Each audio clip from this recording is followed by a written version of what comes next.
자, 이단들은 대부분 교주를 신격화합니다. 이단 교주는 영원토록 무사 건강하고 영생불사한다고 주입합니다. 그렇기 때문에 이단 창교주가 사라지면 이단의 세력도 급격히 기울지 않을까 싶은데 지금까지 이단들의 역사를 살펴보면은 그것도 아닌 듯합니다. 이단의 교주 사망 또는 구속이 되어 공석이 된 이후 이단은 어떤 변화를 보이고 어떻게 움직이는가? 이와 같은 측면으로 접근해서 이단의 허점을 짚어보려고 합니다. 자, 먼저 오늘 이야기 나눠주실 분들 소개합니다. 우리 정윤석 기자님, 이승구 교수님, 조미돈 대표님, 안녕하세요. 안녕하세요.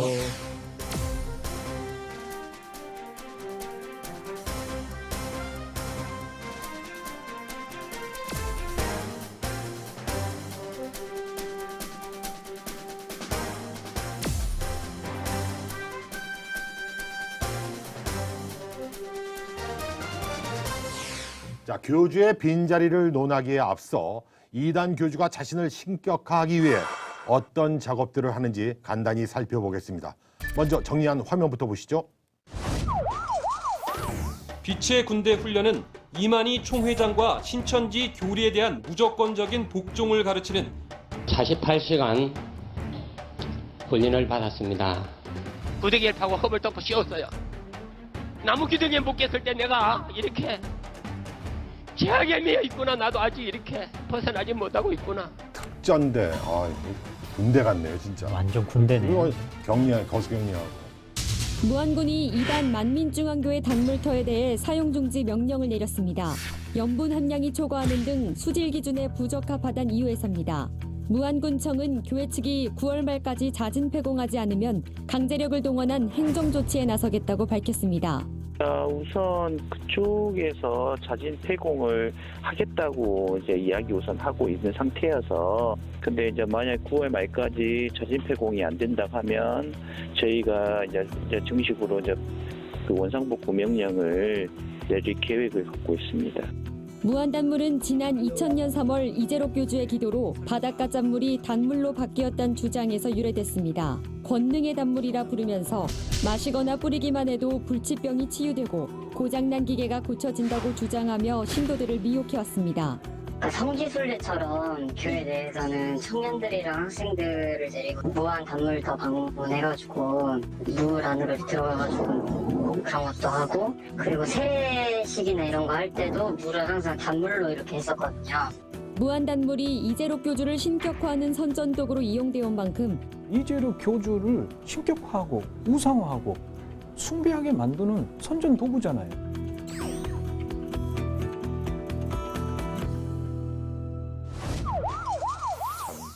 자, 이단 교주를 신격하기 위해서 하는 특별한 작업들 어떤 게 있을까요, 정 기자님?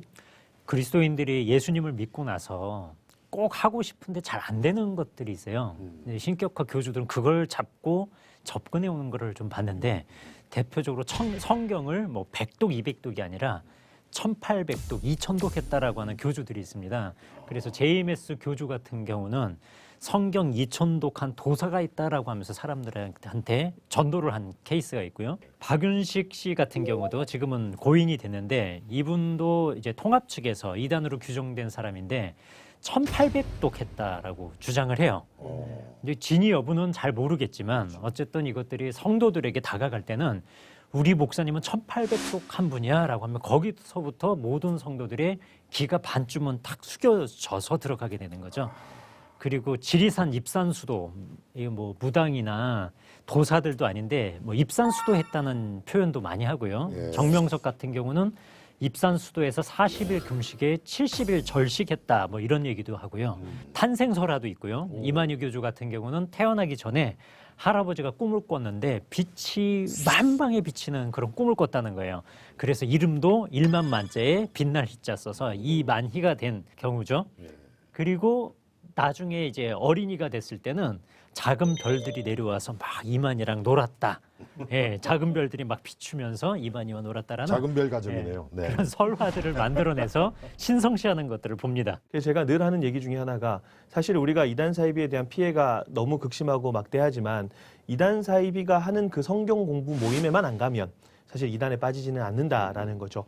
그 성경부 모임을 통해서 아까 말씀드린 것처럼 교주를 발견하도록 만드는, 가령 예를 들어서 신천지가 초기에 비유풀이를 계속해서 강조하는 이유가 결국 성경이 비유로 돼 있고 그 비유풀이를 통해서 그들의 교주를 발견하도록 만드는 것이니까, 그래서 성경을 보는 눈을 바꾸는 기초 작업, 그 다음에 이제 뭐 우리가 VCR 봤던 것처럼 빛의 군사 훈련이나 이런 것들은 이미 성경을 보는 눈이 바뀐 상태에서 그들을 통제하기 위한 시스템으로 사용하는 것이고요. 가장 기본적으로는 이제 성경을 어떻게 자신들의 입맛에 맞춰서 바꾸는가, 이 작업이 가장 기초 작업이라고 볼 수 있습니다. 네. 중요한 말씀을 해주셨는데요. 네. 우리는 성경을 통해서 예수를 발견하고 이단들은 이단 교주를 발견한다라고 말씀해 주셨어요. 요 현실성을 좀 이해를 해주셨으면 좋겠어요. 성경이 악의 도구가 될 수 있다라고는 생각을 못해요. 성도들은요.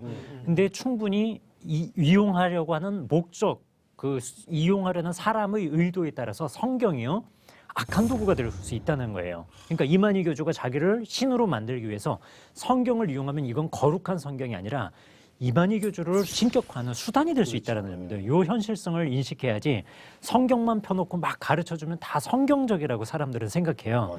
전혀 그렇지 않다라는 걸 좀 이해해 주셨으면 좋겠습니다. 네. 참 나쁜 사람이 참 문제입니다. 저 성경을 그렇게 나쁘게 이용한다는 것이요. 교주 신격화가 성도 관리 및 결석에 얼마나 지대한 역할을 하는지, 또 성도들은 신격화된 교주를 어느 정도까지 추앙하는지요, 조미듬 대표님? 우리 그리스도인들이 예수님을 생각하는 것 같다라고 생각하면 될 것 같아요. 사실 우리는 예수님을 우리의 구원자로 믿지 않습니까? 물론 우리가 이제 우리 그리스도인들은 참 진리이신 예수님이 인격적으로 따르는 것이고 그들은 그냥 맹목적인 추종이라는 점에서 차이는 있겠죠. 그렇죠. 그런데 이 시대의 재림주 그리고 구원자이기 때문에 그렇게 이 시대의 구원자로 등극을 시키려면 자연스럽게 예수님을 격화시키거나 그들의 동급으로 만들어야 되거든요. 그들의 구원자를. 그러니까 예수님과 동급 혹은 그 이상의 존재로 신도들은 인식을 하게 되는 것이고, 교리적인 측면으로 따지면 마치 교황무호설인 것처럼 진리라는 것, 교리라는 것을 언제든지 만들 수 있는, 그래서 조금 더 나아가서 표현하면 성경이라는 것도 언제든지 다시 쓸 수 있는 그런 존재로 신도들은 인식하고 있고, 실제로 신천지 안에서 한 강사가 성경을 들고 얘기하기를 이것은 이긴 자를 찾아가는, 신천지에서 말하는 이만희 씨 이긴 자를 찾아가는 지도에 불과하다. 그래서 이 이긴 자를 찾으면 조금 심하게 말하면 성경은 필요 없다라고까지 이야기를 하거든요. 이 성경보다 중요한 게 누구냐? 이긴 자예요. 왜? 이건 설계도니까.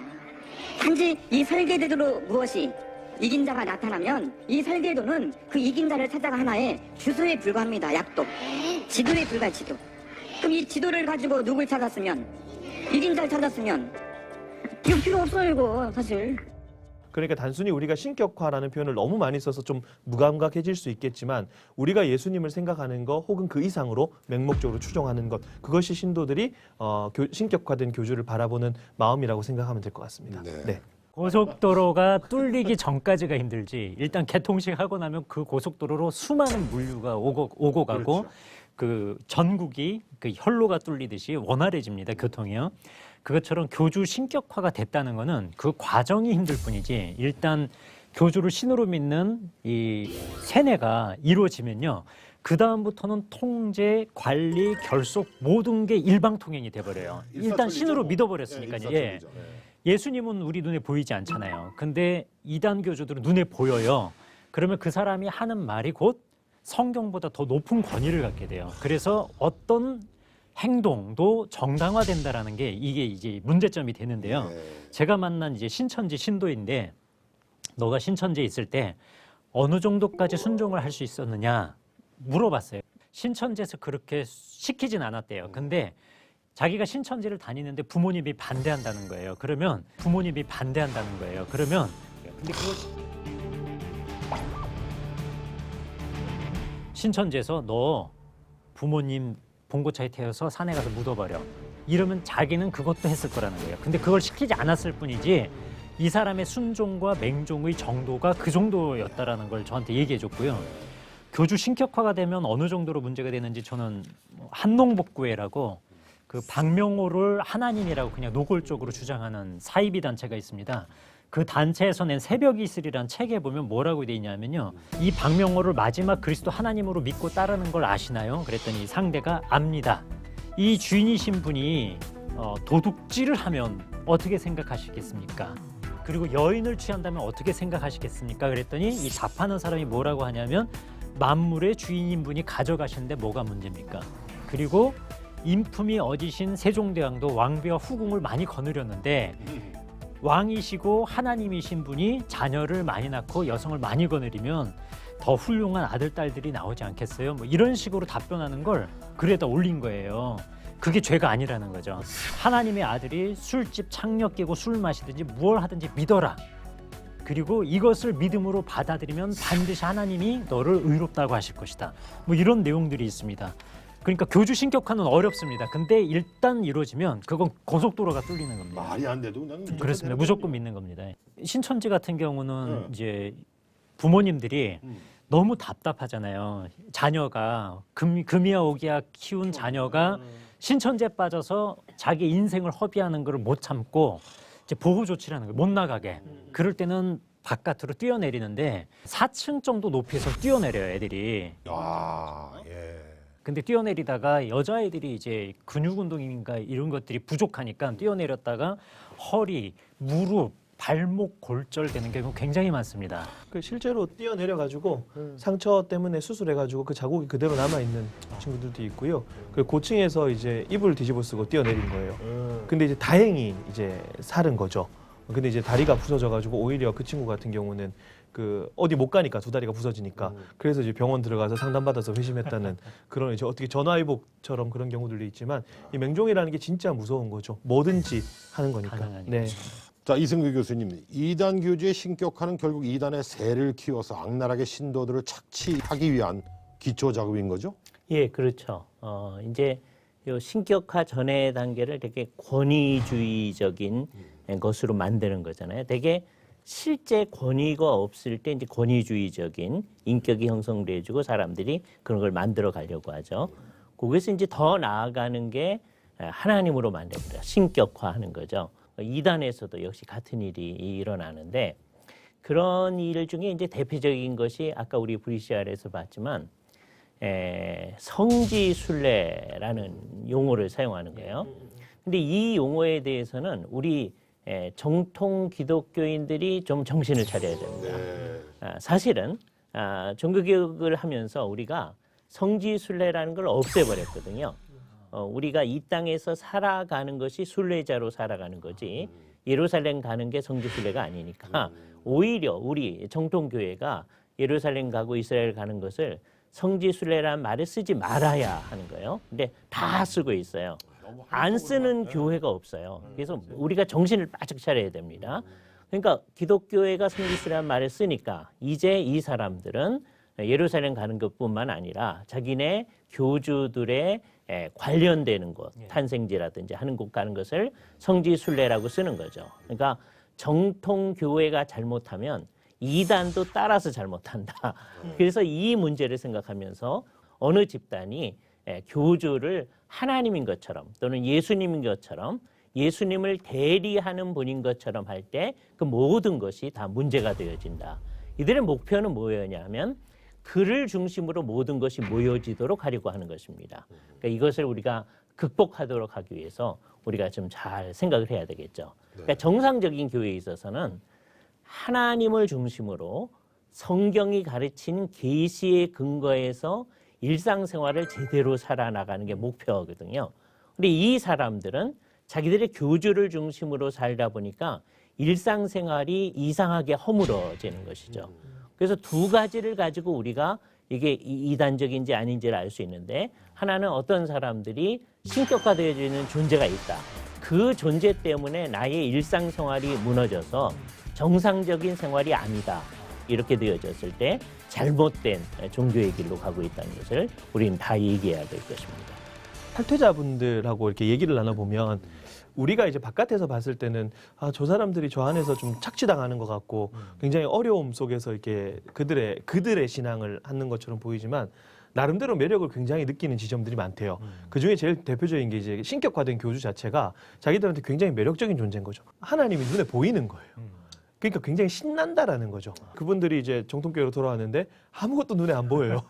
밋밋하다고 생각하는 거죠. 그러니까 복음을 완전히 진리라는 것을 왜곡되게 이해하고 있는 거죠. 늘 항상 그래서 하나님을 눈으로 보고 신격화된 존재를 눈으로 보던 사람들이 그래서 이단에서 탈퇴를 하더라도 굉장히 자극적인 집회라든가 그리고 좀 극단적으로 신비주의를 추종하는 곳에 또 많이 흘러가게 됩니다. 자, 이제부터는 그렇게 영원히 잘 먹고 잘 살고 죽지도 않는다고 했던 이단 교주가 죽거나 혹은 구속되어서 그 이후 이단이 어떤 행보를 보였는지 구체적으로 살펴보도록 하겠습니다. 구속되었다고 해서 신도들은 크게 동요하지 않을 것이다. 희생하는 아버지, 신도들에게 메시지를 준 거죠. 이단 사이비 단체들의 이런 퍼포먼스들은 하는 거거든요. 교주가 사망한 이후 완전히 세력이 축소되거나 없어진 이단도 있습니까, 정 기자님? 제가 아는 범주에서는 그 이단은 교주에 몰입했다기보다 교리에 빠진 사람들이거든요. 그래서 교주가 죽거나 뭐 어떤 변동이 생기더라도 교리가 잘못됐다는 걸 인정하지 않으면 계속 자기의 갈 길을 가는 특성을 보입니다. 그래서 교주 죽어서 없어진 이단 하면 전 떠오르는 게 사실 없어요. 왜냐하면 대표적으로 아리우스 얘기를 하고 싶은데요. 예, 기원 후 325년에 이단으로 정죄됐어요. 이승구 교수님이 잘 아시겠지만 제가 정확지 않으면 좀 말씀 좀 해주세요. 호모 우시아, 호모 이우시아 논쟁이었거든요. 그러니까 유사 본질이냐 동일 본질이냐. 그러니까 동일 본질은 예수님이 하나님과 동일한 하나님이다라는 주장이었고요. 유사 본질은 예수님이 하나님과 동일하지 않다.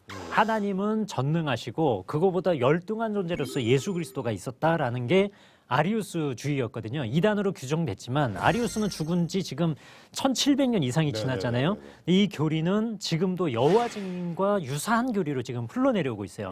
그러니까 이단 문제는 교주의 문제가 아니라 교리의 문제다라고 말씀드리고 싶고요. 이유성의 여호와 세일파도 사실 지금은 명맥이 이제 거의 끊어진 것 아닌가 싶지만 지금 제가 아는 한도 내에서 서울에만 3개파가 존재하고 있고요. 이 여호와 세일파의 이유성 교주의 죽음은 굉장히 좀 코미디 같았어요. 자기가 죽으면 이 신으로 거의 신격화된 사람이기 때문에 신도들이 이 사람이 죽어도 부활할 거라고 믿은 거예요. 그래서 죽은 이후에 썩은 내가 진동할 정도가 됐는데도 불구하고 계속 장례를 안 치렀어요. 결국은 마을 주민들이 난리를 피워서 장례 치르고 이 사람을 이제 보냈지만 지금도 세일파는 존속하고 있습니다. 구인회도 마찬가지고요. 자기가 하나님이라고까지 재림주라고 주장을 했지만 서대문 형무소에서 죽었거든요. 역시 후계자들이 있고요. 영생교도 마찬가지입니다. 영생교도 사람이 죽는 종교는 종교가 아니다라고까지 주장을 했는데 이 영생교 조희송 교주가 2004년도에 감옥에서 죽었어요.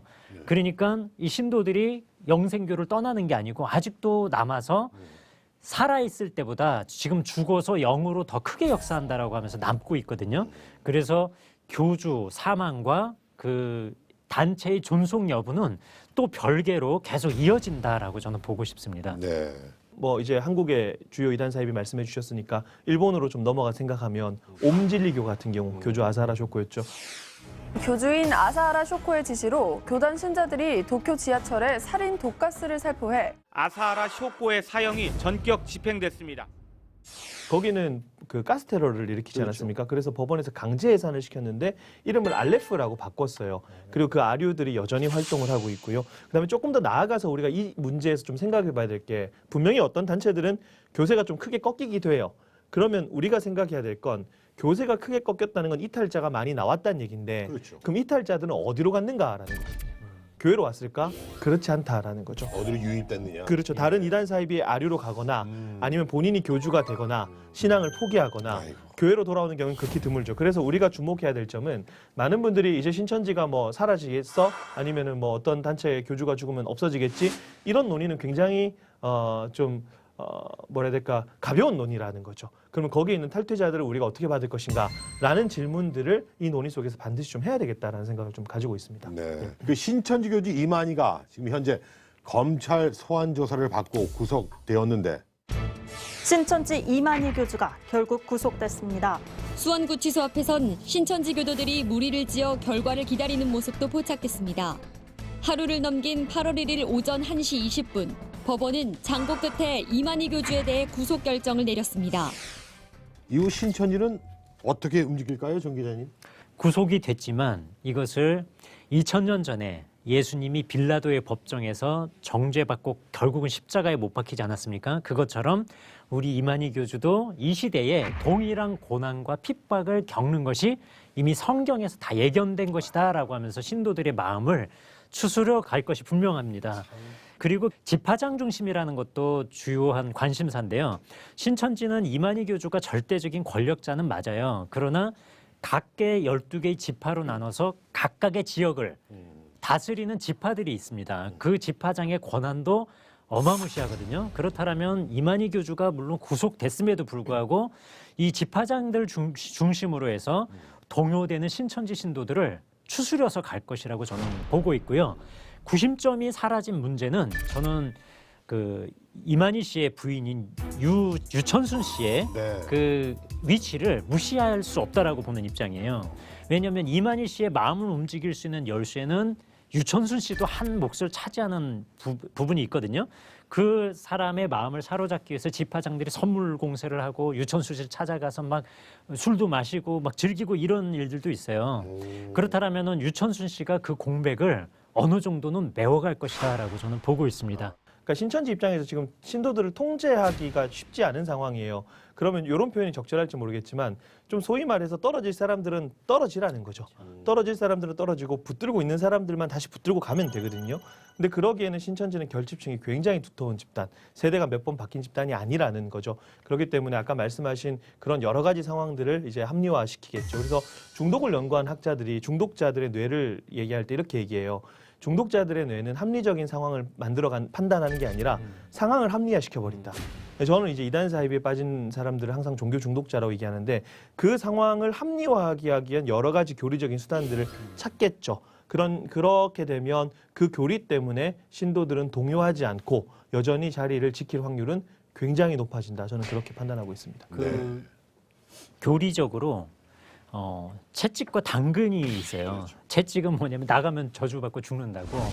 당근은 뭐냐면 버티면 상급이 따른다라는 건데 14만 4천 교리가 이제 대표적이라고 좀 보고 싶은데요. 14만 4천 교리가 원래 그 안에 숫자에 들면 이제 왕 같은 제사장이 된다라는 거거든요. 근데 막 30만까지 늘었단 말이에요. 해외 신도 뭐 센터 수료생들 합치면 30만까지 늘었는데 이때는 입맞음 시험이라는 걸 치러서 떨어뜨리려고 하는 방법을 썼어요. 근데 이만희 교주가 구속됐잖아요.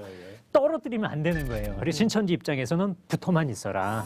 물방울에 대롱에 물방울이 달랑달랑만 달려 있듯이 신천지에만 달려 있어라. 그래서 떨어지지 않고 14만 4천 숫자 안에만 들면 왕 같은 제사장이 된다로 14만 4천 교리를 수정해 갈 것이라는 거예요. 그런데 말이죠. 최근 코로나19와 관련한 신천지 사태 때 이만희가 국민들에게 절 2번 한 게 대국민 사과가 아니라 신천지 내부 단속용 행위였다는 주장이 있습니다. 이와 관련해서 영상 준비해봤거든요. 한번 보시죠. 코로나 확산의 중심에 있는 신천지 교회 코로나 사태와 관련해 신천지 이만희 교주가 국민 여러분들 뭐라고 이 사람 사죄해야 하겠습니까? 이 사람 용서를 구합니다.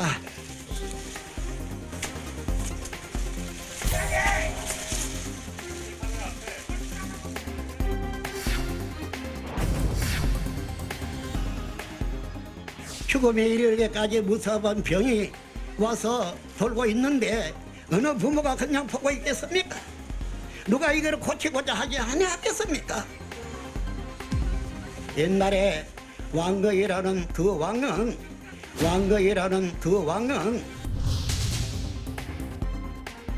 옛날에 왕거이라는 그 왕은 무릎을 꿇고 그 대적의 왕에게 절을 하고 그 병을 고치기 위해서 약을 구해와서 먹여서 다 고친 바가 있다는 것을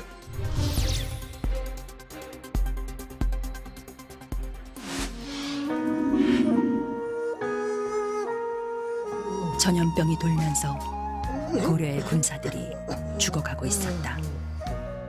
병을 고칠 수 있는 약이 후백제에게 있다는 사실이 전해졌다. 왕건은 죽어가는 대신들과 병사들을 살리기 위해 친히 장수들을 이끌고 적의 진영까지 가는데 고려의 왕 태조왕건은 굴욕을 마다하지 않고 후백제의 왕 견훤에게 가서 절을 하기로 결심한다.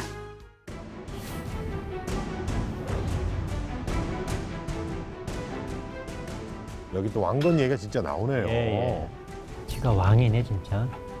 우리 총회장님, 우리 선생님이 저렇게까지 하면서 우리들을 보호하시는구나. 그런 메시지를 그들이 받고 그들은 아마 지금도 대동단결하고 오히려 신천지인들이 힘을 얻는 시간이었고 국민들을 우롱하는 시간이었다. 이것은 이제는 누가 잘하고 잘못을 따질 때가 아닙니다. 조용합시다. 조용.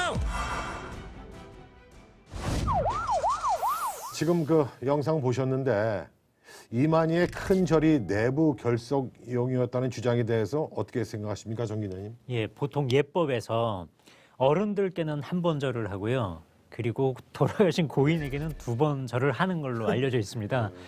그래서 저 이만희 교주가 절을 큰 절을 한 번 한 게 아니라 2번 한 것 때문에 굉장히 논란도 많았고요.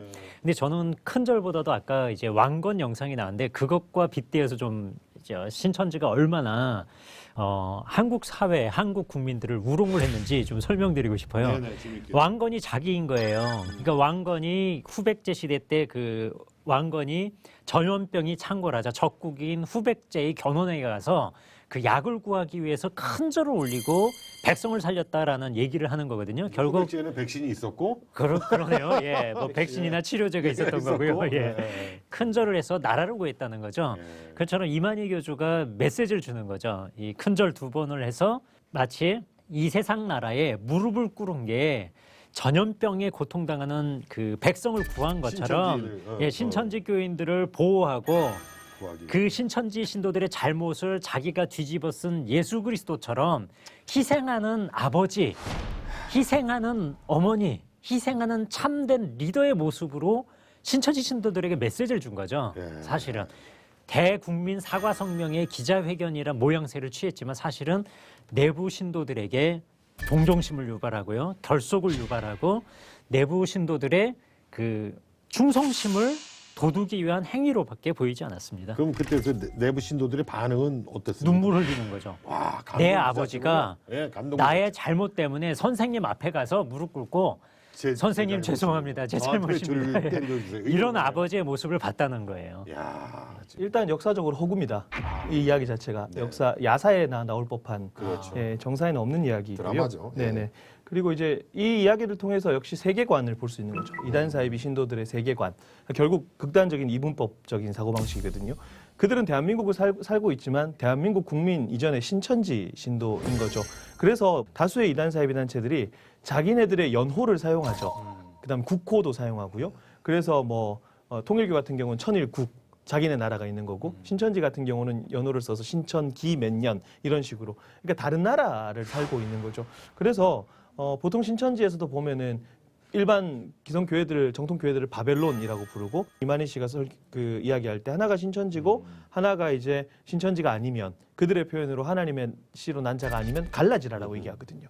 그러니까 이런 걸 통해서 그 사람들의 사고방식에는 대한민국 국민의 뭐 어떤 안전 그리고 어떤 전염병의 문제에 있어서 자기들의 책임감 이런 것들은 전혀 찾아볼 수 없는 그런 기자회견이었다라고 그렇게 좀 보입니다. 네. 자, 만민중앙교회 교주 이재록도 현재 구속 수감 중이죠. 만민중앙교회 현재 상황, 이재록의 신격화 작업과 후계자 구도 이 두 측면에서 보면 어떻습니까? 예, 이재록이 신격화돼 있는 건 분명한 사실입니다. 그 신격화의 출발점을 저는 피가름이라고도 좀 보고 있는데요. 1998년 7월 5일에 이 사람이 설교를 하면서 자신이 한 92년경에 이제 피를 쏟는 체험을 했다는 거예요. 그래서 몸에 있는 모든 피를 다 쏟아내고 물을 마셨는데 물을 마시면서 성령의 새 피를 공급받아서 자기의 원죄 자범죄가 사라졌고 받고 성령의 세피를 공급받았다. 뭐 이런 주장을 하거든요. 이래서 이 사람이 원죄 자범죄가 없는 존재가 됐기 때문에 하나님께서 달 속에 넣으시고 해 속에 넣으시고 자기가 손 얹고 기도하면 다 낫고 뭐 손수건만 던져줘도 손수건 기도 받고 낫고 뭐 이런 여러 가지 역사가 일어난다라고 주장하는 게 이재록 씨예요. 요 신격화가 된 상태에서 이제 감옥에 갔잖아요. 이재록의 신격화가 다른 이단들과 다르게 조금 난항을 겪을 수 있다라고 보는 게요. 정명석 교주 같은 경우는 감옥에 10년 있었음에도 불구하고 균열이 없었어요. 그것은 정조은이라고 하는 사람이 어떤 리더십적 측면에서만 봤을 때 그 단체에서는 최적의 리더였던 거예요. 구심적을 갖고 있었어요. 맞습니다. 예, 오히려 교리를 좀 병개하면서 이탈자가 있다 하더라도 숫자적으로 크게 문제가 생기지 않도록 이끌어왔어요. 대단한 리더십이었죠. 근데 이재록 씨의 삼녀 이수진 씨가 지금 도덕적인 공격을 받고 있어요. 그래서 2019년 8월 9일에 사직서를 제출했다가요. 3개월 후에 복직했다가 올해 6월에 또다시 사직서를 낸 상태예요. 그러니까 이재록 교주는 옥중에서 이제 서신을 띄워서 교회가 절대로 분열해서는 안 되고 이수진 씨 대행 체제로 가야 됩니다. 이것이 하나님의 뜻입니다라고 그 메시지를 주고 있다라고 들었어요. 그러나 도덕적인 문제, 여기서는 이제 믿음의 단계를 몇 단계로 나눴는데 반석 단계, 영 단계, 온영의 단계 뭐 이렇게 나눠서 온영급에 올라가야지 천국에서도 가장 높은 천국인 새 예루살렘에 들어갈 수 있다라고 주장을 해요. 이수진 씨는 그 온영에 해당되고 온영에 들어간 사람이면 죄는 그 이름도 부르지 말라. 그러니까 죄를 멀리하고 특히 이성 문제에 있어서 깨끗해야 되거든요. 요 공격을 좀 받고 있어요. 이성 문제에서 도덕적으로 결함이 있다라는 지적을 받고 있기 때문에 지금 대행 체제에 좀 어려움이 좀 예상되고요. 그리고 다른 단체들은 구심점이 있어요. 그러니까 거점이라는 게 있어요. 그러니까 그 정명석 같은 경우 월명동이라는 데가 있고 신천지는 과천이라는 데가 있고 안상홍 중인에는 분당이 있어요. 근데 이재록 교주의 그 구로동 건물이라고 할게요. 교회라고 부르기가 좀 예, 안 좋으니까요. 건물에는 산업 단지인데 종교 시설로 지금 들어가 있는 거예요. 그래서 과징금을 계속 내고 있고 그리고 국가에서 정부에서 자꾸 내보낼 지금 계획을 추진하고 있기 때문에 이 거점마저도 지금 위태로운 그런 지경입니다. 그래서 리더십의 부재 그리고 거점의 부실함 이것 때문에 후계 구도 측면에서 굉장히 좀 빈약하다라고 좀 보고 있습니다. 네, 아까 그 말씀하신 정명석 구속 후에 기독교 복음선교회의 정조은이죠? 예, 그렇습니다. 정조은. 예. 네네. 제가 아까 잘 못 들어서 한번 확인했습니다. 예, 본명은 김지선이라고 합니다. 알겠습니다. 자, 은혜력교회 신옥주 역시 감옥에 있는데 최근 신옥주가 성령이라는 전단지가 돌고 있다고 합니다. 이와 관련한 영상 준비했습니다. 보시죠.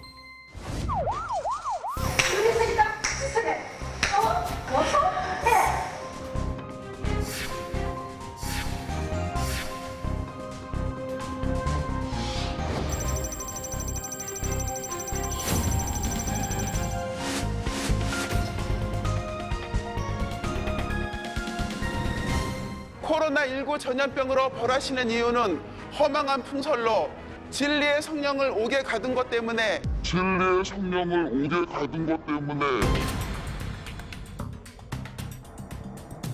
최근 들어 미디어를 통해 교주를 신격화하고 핵심 교리를 공개하는 등 신옥주 목사님께서 진리의 성령이시라는 증거는 전 성경에 기록되어 있고 진리의 성령으로 오신 분은 정확하게 이렇게 오신 분이 바로 신옥주 목사님이시다.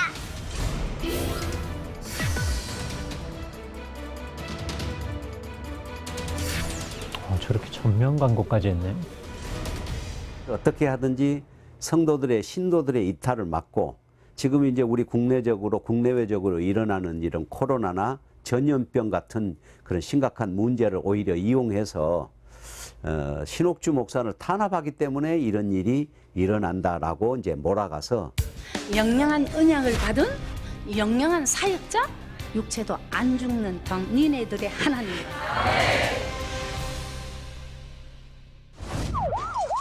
신도들한테 잘 먹힐 것 같아요. 그렇죠. 외부인들이 보면 아우 좀 말도 안 된다라고 하지만요. 그러게 말입니다.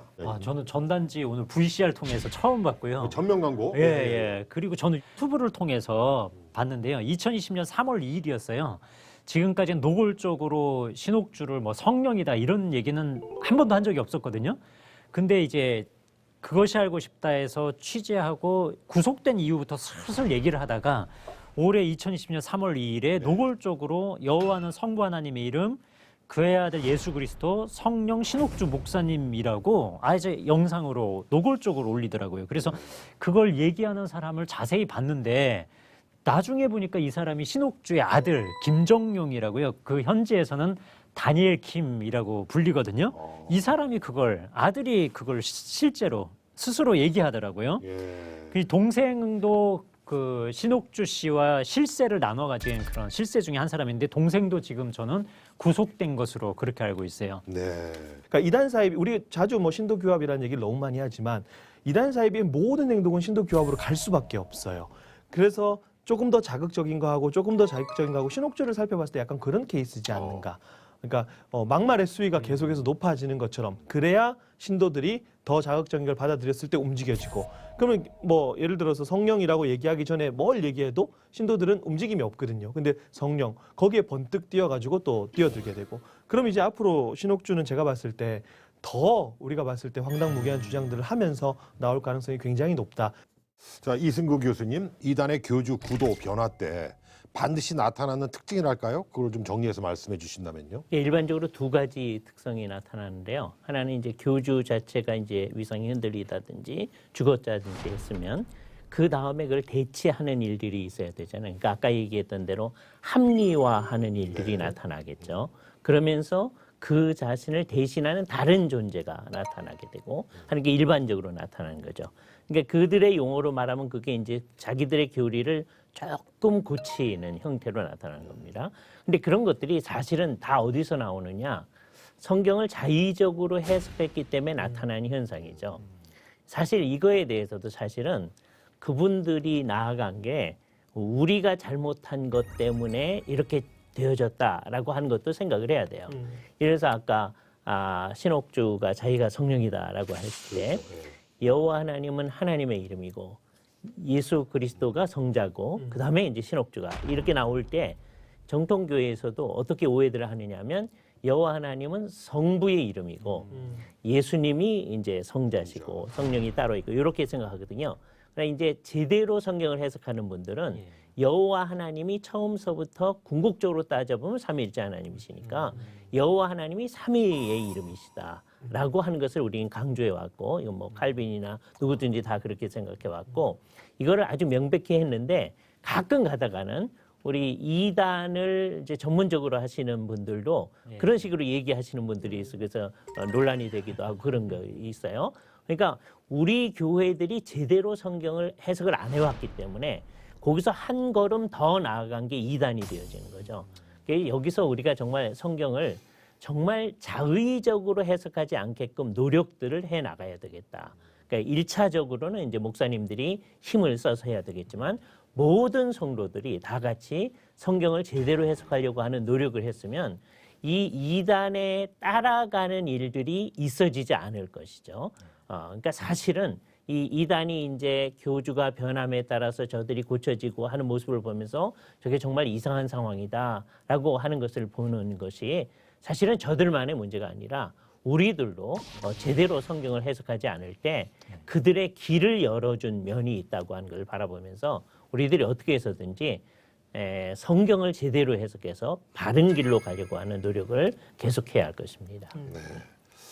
신도들이 신으로 모시던 창교주가 죽거나 사라져도 그 위세를 그대로 유지하는 데는 분명한 이유가 있을 겁니다.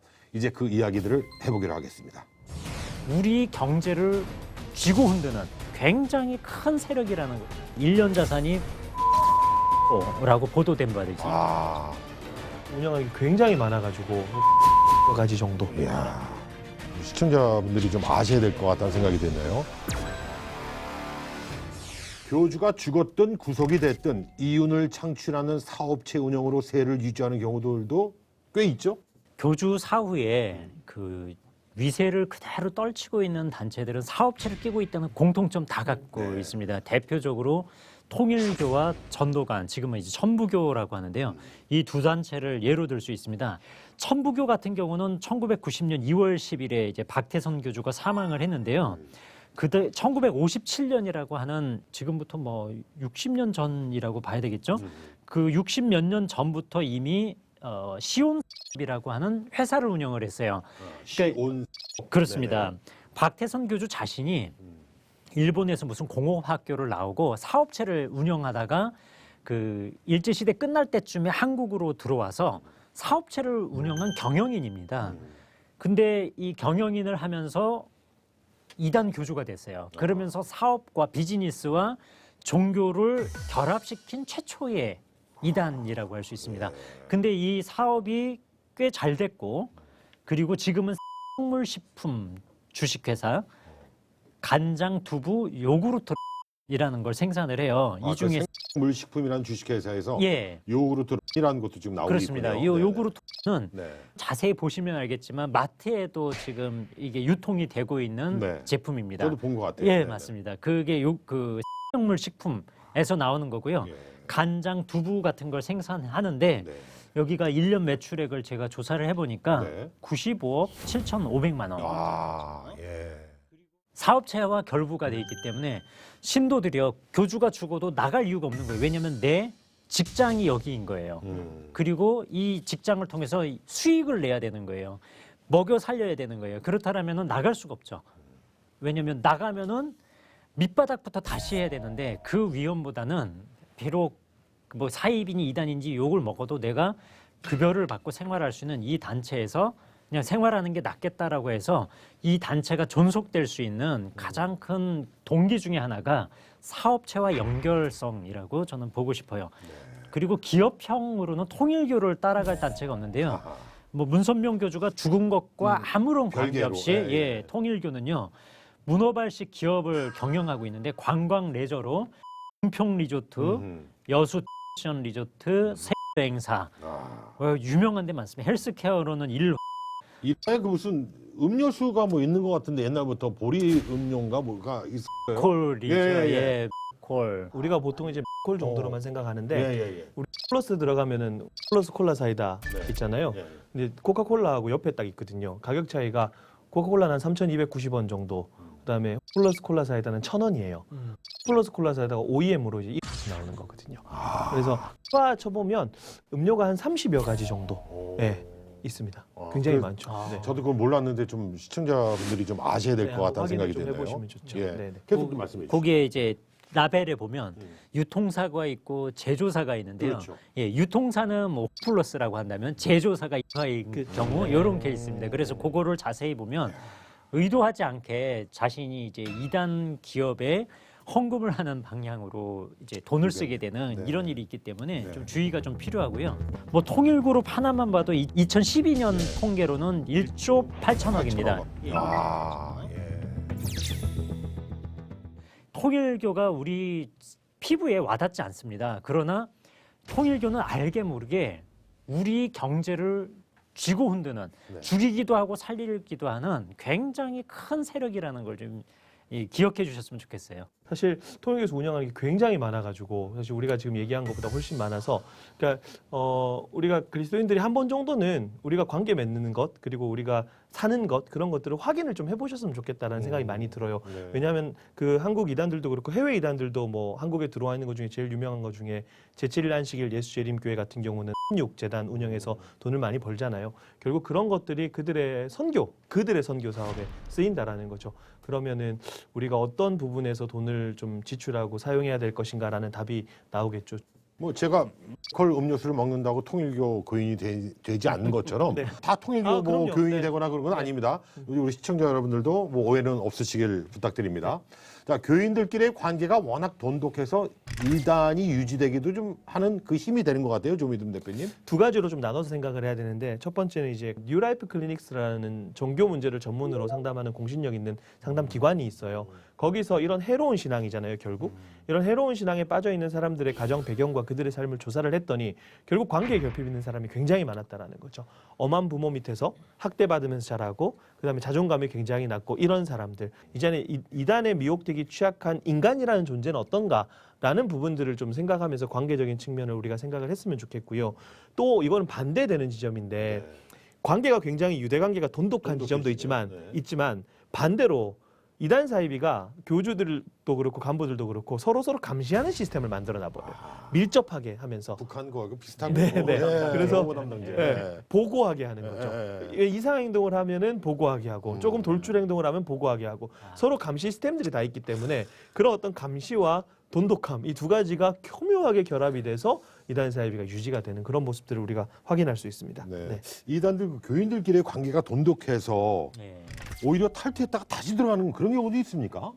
예, 덜어 있습니다. 이럴 경우에는 감시는 생각 안 하는 거죠. 관계 형성만 생각하고 다시 들어가는 사람들이 있어요. 이번에 탈북했다가 여기서 죄 짓고 다시 이제 월북한 사람이 있는데요. 마찬가지로 이 현실에서도, 이단 문제의 현실에서도요, 내가 마주해야 될 현실을 감당 못하고 사이비 단체로 숨어 들어가는 사람들이 있습니다. 그럴 때 그 얘기를 듣고 노래가 하나 생각나더라고요. 그 내가 만약 외로워지면 누가 나를 위로해 줄까? 그 노래가 딱 죄송합니다. 생각났습니다. 그 여러분들이 있을 때 저는 신천지에 있다가 나와서 다시 돌아가는 사람은 대폭 줄어들 거라고 생각합니다. 네. 아무튼 이단 사이를 방송하면서 계속 느끼는 것이 우리 기존 교회가 더 많은 결속력을 더 가져야 되고, 그분들의 사랑과 또 정말 그분들 어려운 손을 더 굳세게 잡아줘야 되는 게 아닌가, 사랑으로서. 다 그런 생각이 계속해서 듭니다. 자, 요즘 이단도 종교로 인정해야 한다는 주장도 적지 않은 것 같은데, 이런 주장에 대해서 이승구 교수님 어떻게 생각하십니까? 이게 이제 지금 현재도 심각한 문제입니다. 예를 들어서 우리나라의 기관 가운데 위원회가 여러 개 있는데, 종교차별심의위원회 이런 게 있어요. 거기서는 위원들이 정통교회만을 옳은 거다 이렇게 얘기를 못해요. 지금 현재도. 그러니까 이단을 어떤 선생님이 애들한테 가지 말라고 했을 때 그 선생님이 지금 처벌을 받거든요. 심각하지는 않지만 처벌을 받습니다. 심할서라도 써야 되고 이런 상황이에요. 만일에 차별금지법이 이제 통과되게 되면 이단도 정당하게 자기 입장을 가지게 되어지는 거예요. 그러니까 이 종교 문제를 다룰 때에는 이단을 이단이라고 할 수 없다라고 하는 게 일반적인 것으로 이제 되어져 있어서 이 세상이 정말 이단도 자기의 목소리를 내게끔 하려고 하는 분위기가 지금 더 확대되어지고 있는 거죠. 그래서 우리가 이 면에서 아주 강조를 해야 될 면이 있습니다. 이단은 진짜 종교가 아니다라고 하는 것을 아주 명확히 해야 할 거예요. 근데 이 잘못된 이단인데도 왜 자꾸 사람들이 거기서 못 나오냐라고 했을 때 많은 사람들이 여기서 나오면 이단 안에서 그렇게 세뇌를 하는 거죠. 하나님의 저주가 너한테 있을 거다라고 하고 실제로 나간 사람들에 대해서 막 저주를 합니다.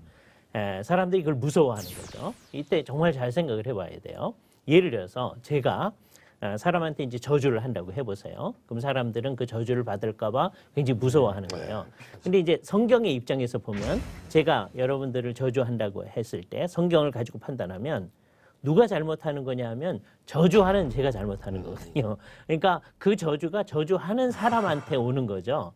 근데 사람들은 이단에 속한 사람들은 훨씬 더 그런데 이단 교주가 저주를 하면 그 저주가 자기한테 올 것처럼 오해를 하는 거예요. 성경 말씀에 비추어 보면 그 누구에 대해서도 저주를 하지 말도록 되어 있는데 저주를 하는 그 사람이 문제가 되는 거고 그 사람이 벌을 받을 거라고 하는 것을 우리가 잘 생각을 해서 사람들이 명확하게 인식을 가지게 되면 사람들이 이단이 저주한다고 해서 거기서 못 빠져나오거나 하는 일을 하지 않을 수 있는 것이죠. 그래서 이 두 가지 면에서 우리가 신경을 써야 되는데 이단은 진짜 종교가 아니다라고 하는 것을 아주 명확하게 좀 생각을 하고요. 두 번째는 혹시 이단에서 저주를 한다고 해서 자기한테 저주가 오는 게 아니라라고 하는 것을 모든 사람들이 잘 생각한다면 이단에서 빠져나가는데 어려움이 좀 덜할 거라고 생각해집니다. 네. 이단 교주들은 자기들을 따르지 않으면 지옥 간다고 주장을 하죠. 영적 협박입니다. 이런 것들은 바로 사기죄에 해당되는 것이죠. 자, 이단은 종교가 아니라 정말 우리가 국민을 보호하기 위해 코로나처럼 퇴치해야 할 대상이지 보호할 대상이 아닙니다. 자, 오늘도 이단 사이렌에 대한 시청자 관심 모아봤습니다.